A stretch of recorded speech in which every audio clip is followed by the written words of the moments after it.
Welcome to the Q Podcast. Q is about conversation. If we're really concerned about ending poverty, we've got to be more concerned about creating justice. Our cultural products as Christians need to both defy and resonate with the culture. And God's doing amazing things. His church is expanding. His church is growing. It's not what's the purpose of my life, it's what is the purpose that's been assigned. Stay curious, think well, advance good. This is Q.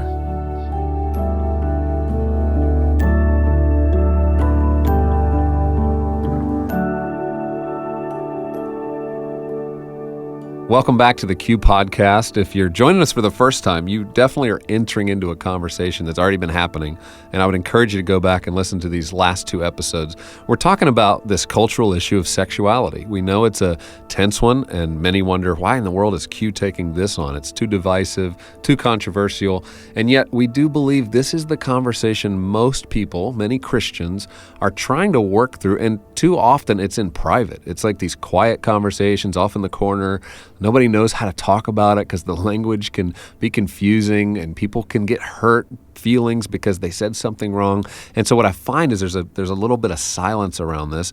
And Q is about engaging culture, helping Christians know how to be thoughtful, be smart about it, but also to engage and understand what faithfulness looks like. And so as we talk through this topic, I'm excited to have with me Preston Sprinkle. He's really an expert on this, way more than I am. He wrote a book called People to be Loved: Why Homosexuality is Not Just an Issue. Preston, so glad you're with us. Hey, I'm glad to be here, Gabe. And this topic in particular, I'm really excited about because here's where we're going to try to maintain the historic Christian position, but also demonstrate radical love and empathy and try to figure out how we do that best. Well, and that's just it. These episodes so far, the first episode, we were talking a lot about just the context of where we're at and some of the ways in which the church has just handled this really poorly.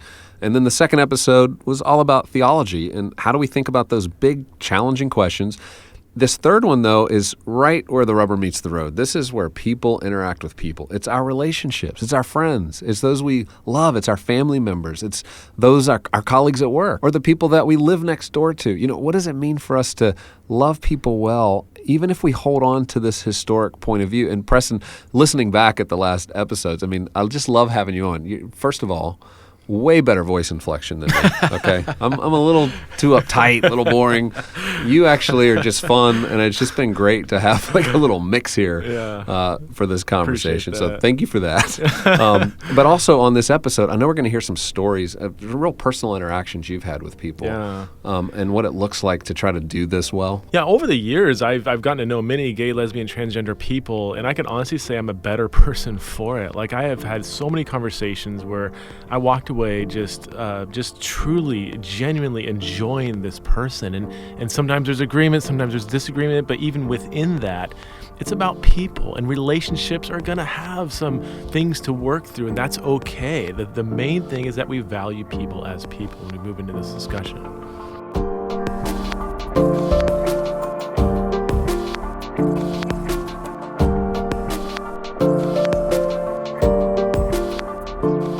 As we get into relationships, we're going to talk about 4 different types of relationships where attention seems to be building around this conversation. The first is going to be between parents and children. The second would be when you're invited to a wedding of gay friends. How do you handle that? The third would be family members. What does it mean to have a parent who maybe is gay or a brother or a sister? And then fourth, friendships. What does it mean for us to truly be friends across all of these differences? We can't talk about relationships without talking truly about love. What does love mean? I mean, this is the first thing that does come up in this conversation is if you really love people, you would be affirming of who they are. And I think for those who hold to the historic point of view, this is a challenge. Like it kind of makes sense when you just hear it in passing. In the discussion, people use love all the time, but they don't. Most people don't define it. I think we need to ask, what is biblical love? We can't just say, if you love, therefore you must be affirming or not, whatever.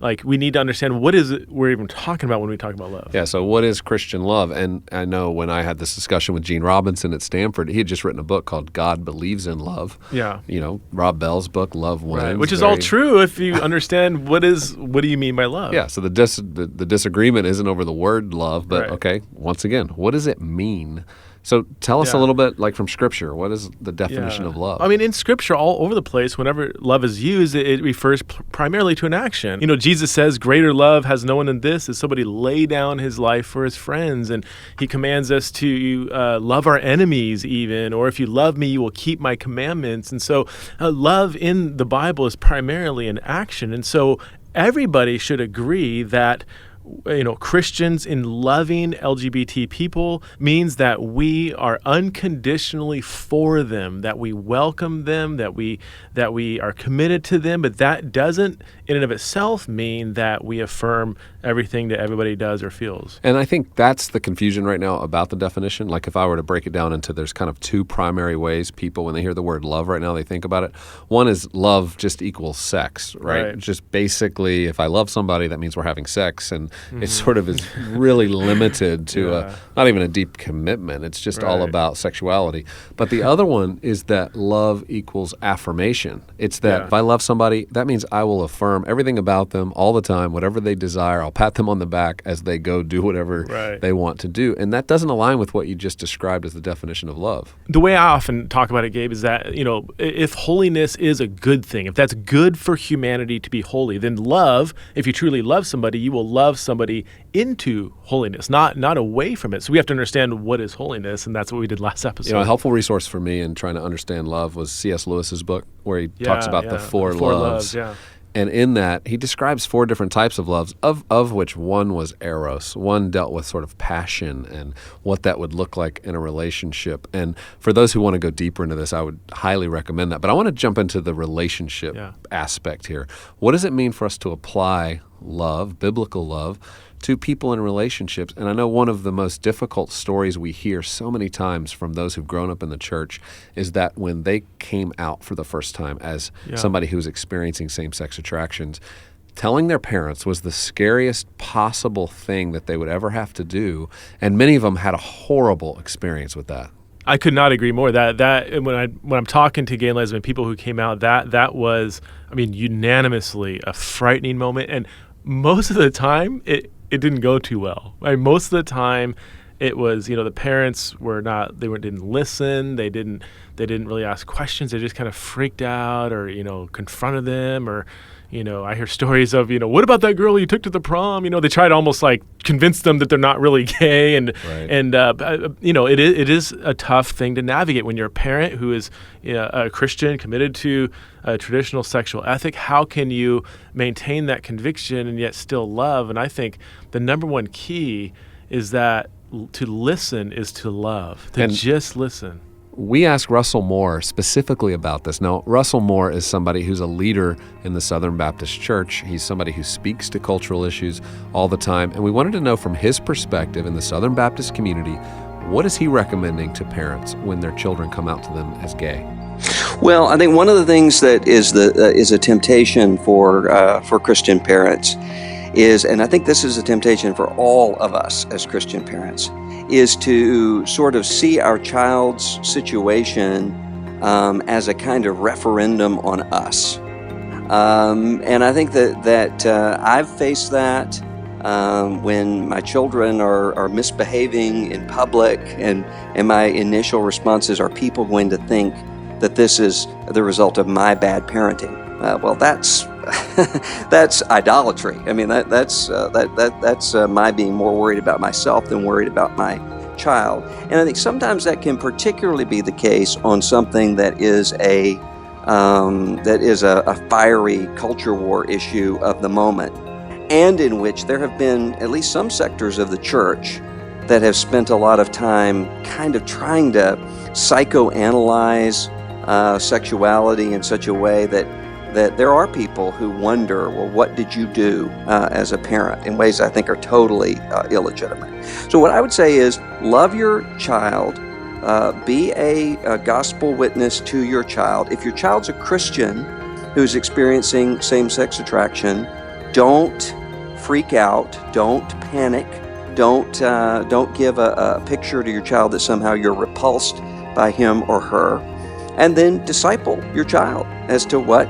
Look, we don't necessarily choose our temptations, but we have the power of the Spirit to be able to walk faithfully as a Christian, and then spend some time talking about what that looks like to be a faithful Christian who is experiencing this sort of temptation. And sometimes, if a parent doesn't have relationships with godly Christians who have walked that path, it's a good idea to get some consultation with people who have. Talk to your pastor or your leaders and say, hey, can you put me in contact with someone who can give me counsel on how to guide my child?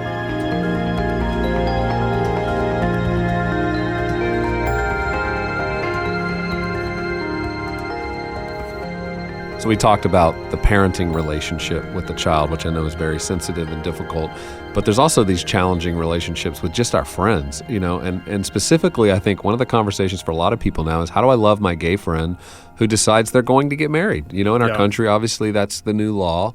And so what do you do when you're inviting to a wedding? Should Christians go to a gay wedding? Should they decline to go? What are we saying when we do that? I mean, what's your opinion? The first thing we need to recognize is that I don't think there's a black and white, right answer, wrong answer to this question. I think that Christians should feel the freedom, even in maintaining a historic Christian view, that Christians might disagree on whether or not you should attend a gay wedding.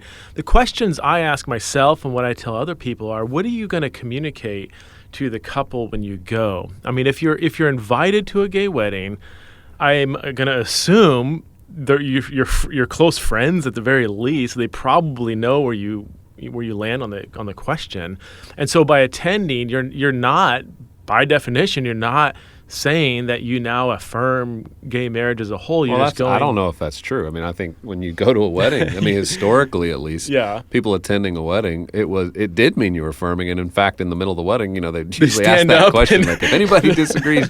Now, I always kind of hoped as a kid somebody was going to stand up and do the protest this wedding. It never quite happened. Awkward would that be? But I don't think I don't think it means that anymore, though. I don't think that.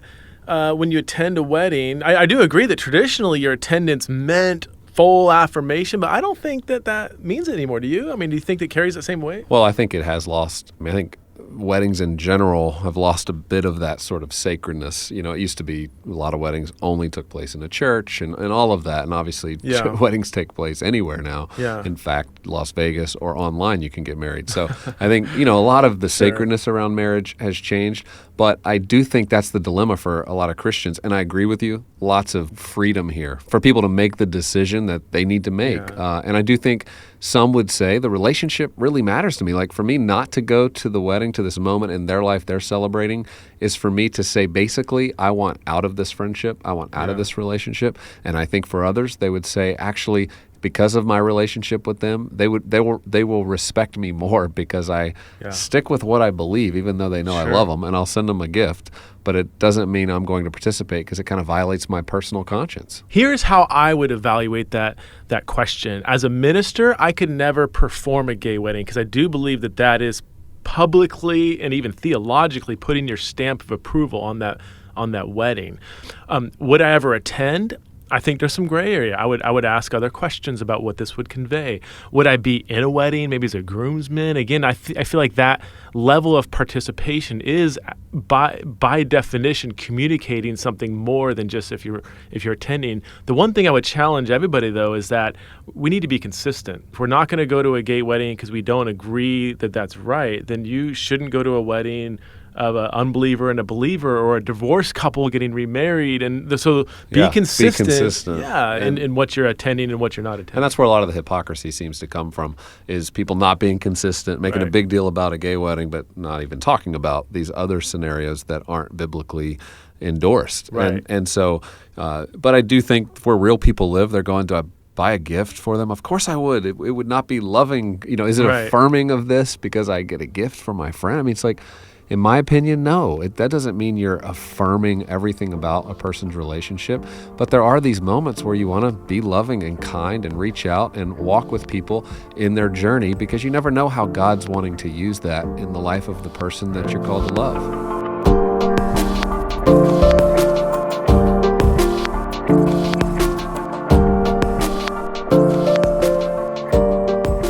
The third area to consider when we're talking personal relationships, certainly family members, brothers and sisters, maybe parents who came out, and you're wanting to know, what does it mean to maintain relationship here? And this isn't an experience that I've had, Preston. I don't know that you have either. No, And we wanted to hear from people who actually have lived through this a little bit and let them share with us what this has been like. I want to hear from a friend of ours, Jefferson Bethke, who some of you may have seen Jefferson on YouTube, actually, back a few years ago. He has like 30 million views on this one YouTube that's called Why I Hate Religion But Love Jesus. And then he's written a couple of books now, and his latest one is called It's Not What You Think. But he grew up in a really interesting situation where his mom, as he was growing up, came out as gay, and he tells us a little bit about what that journey has been like for him. So I was raised with a single mom. It was just me and her. My actual sister did move in with us later in her teenage years because she was raised with my dad. But it was basically just me and my mom. And I would say we grew up in a cultural Christian context. My mom would have said she had a great experience with the Lord when she was, I think, in her 20s. And so I was coming up under that in the sense of going to, the Bible camps and going to all those different things. But I was just really much a cultural Christian where it never was that serious to me.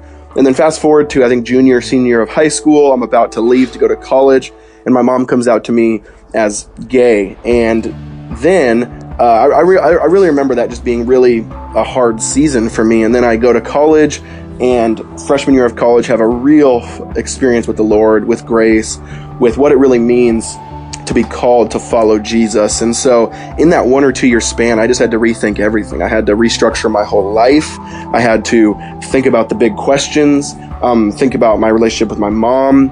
I had to repent of a lot of things because I think I was fostering bitterness and angst and all these different things. And that's just not the way of Jesus. And so, that was about 19. And I remember all the way from then, it's just been a path of learning and a path of trying to live well as a kingdom citizen here, and then also keep family relationships really well, which I think we're called to do, and love our family members. My mom's married now to her partner, and so we've had to walk through that over the years. And the one thing I love about my mom that she's raised me really well on is just because you have really stark differing opinions doesn't mean you need to hate each other, doesn't mean you need to divide, and doesn't mean you need to never talk to each other again. And that's what I love about my mom, who believes that, who's also instilled that in me. And so we've had some real tough conversations over the years, really tough ones where there's tears, there's passion, there's all these different things. And so I'm just reminded that exact thing, that, man, if it's a family member, it's not like you're ever going to not see them again. And so if it's a hard conversation,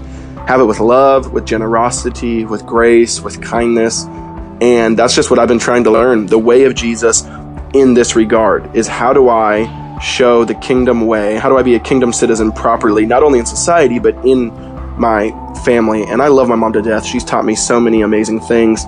And that's just the tension I've walked through. So for anyone out there who has maybe a gay brother, sister, mom, or dad, and that they would say that maybe that conflicts with them and their truth of following Jesus, I would say, man, just don't be afraid to have the hard conversations, but also just realize, I think the thing I've really realized is it's about the long game. I think a lot of times I was really, 18 or 19 and really passionate, and we have to have all these hard conversations and say what I believe. But really, it's like, man, it's about the long game of, it's really hard for each of us to change each other's minds. Like my mom's view is very deeply held, and my view is very deeply held. And so I think the long game, what I mean by that is, man, just living well, loving well for decades, in hopes that actually has a effect on someone, whoever that would be in their life. And so that's what I usually try to stick on is, man, just live well, love well, and really just show the way of Jesus. And I think that has a bigger impact than we know. I think a common theme we're seeing here is that this whole posture of being listening and empathetic and committed, even when there's disagreement, that this is not just the right thing to do, but there's actually power in that. There's power in this loving posture. And it's interesting, a lot of people are more affected by that than they are by the theological arguments. As necessary as the theology is, a lot of people are more impressed with the gospel when they encounter the tangible love of Jesus manifested through Jesus' followers. So let's go back to a couple of episodes ago, we heard right at the beginning of this Caleb Kaltenbach, who's now a pastor who grew up. He was the one in the gay pride parades where people were throwing urine on him. And you talked with him about the journey he's been on since the age of 2 when his parents came out to now. Caleb's a friend of mine, and his story is so fascinating because he's now a pastor, and yet he grew up in the LGBT community with a lesbian mom and a gay dad. But what's even more fascinating is his parents just a few years ago came to Christ. And I love how he tells the story about the power of love in that relationship. I remember when I moved to Dallas, both my parents moved there separately to be close to our family.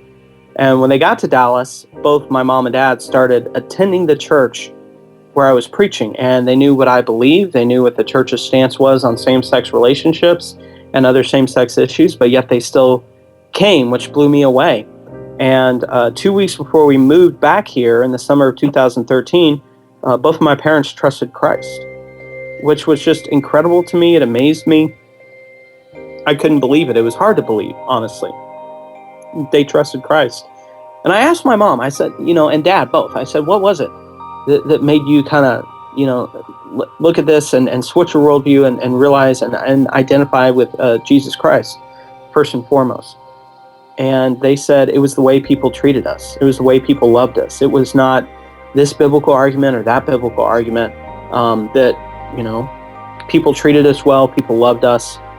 People didn't look at us like lepers or that kind of a thing. And that was huge for me.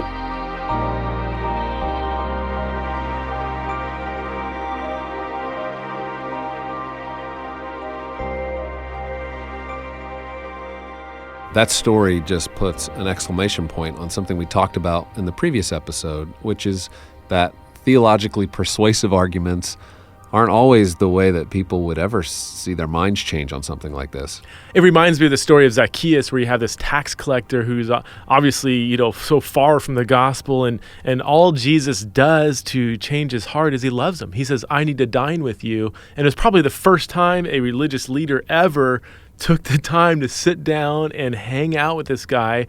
And Zacchaeus embraced the gospel, and Jesus doesn't say a word. All he does is love him into the kingdom. And this is what we see in Caleb's story and many other stories where people are more affected by the tangible demonstration of love than they are by these sort of theological arguments.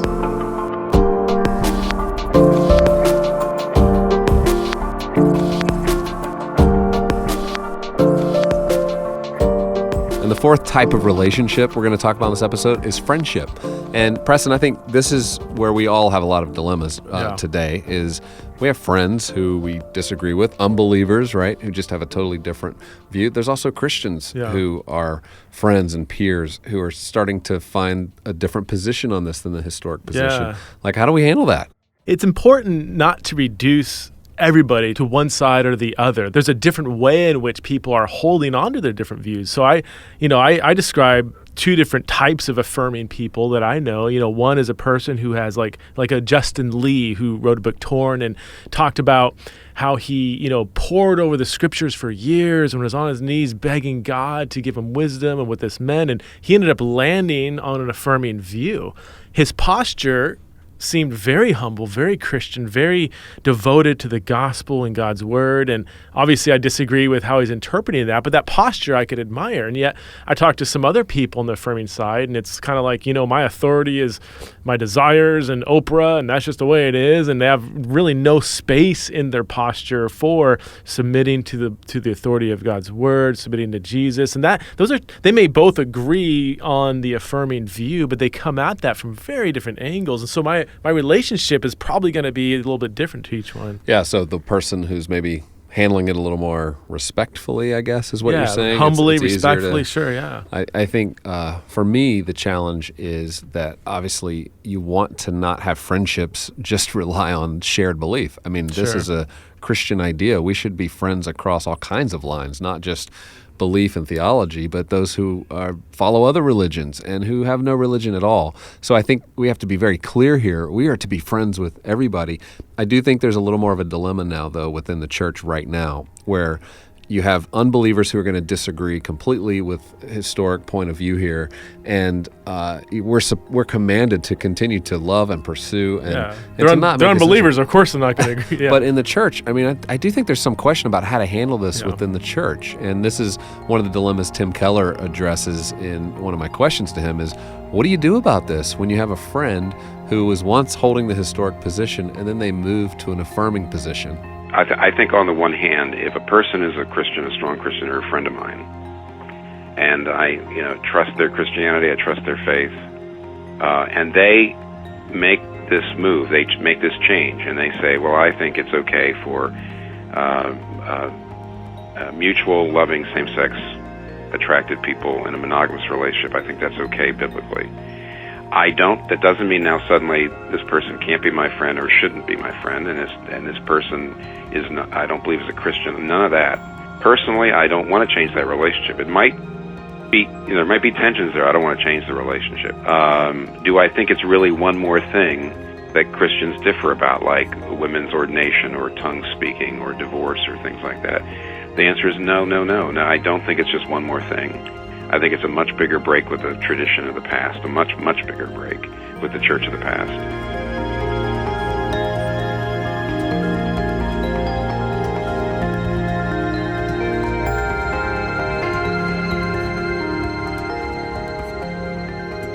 I love what Tim says here about maintaining the friendship. And I guess the one question I do have is the whole primary, secondary issue. Is this a primary gospel issue? Is it a secondary issue? He uses examples of, tongue speaking and women in the church. But what about, he mentioned divorce. Now, this has been kind of a big bone of contention. I know a lot of gay and lesbian people say, wait a minute, the church has been... They're able to agree to disagree on divorce, but this Bible, Jesus is pretty clear. Don't get divorced except for sexual immorality.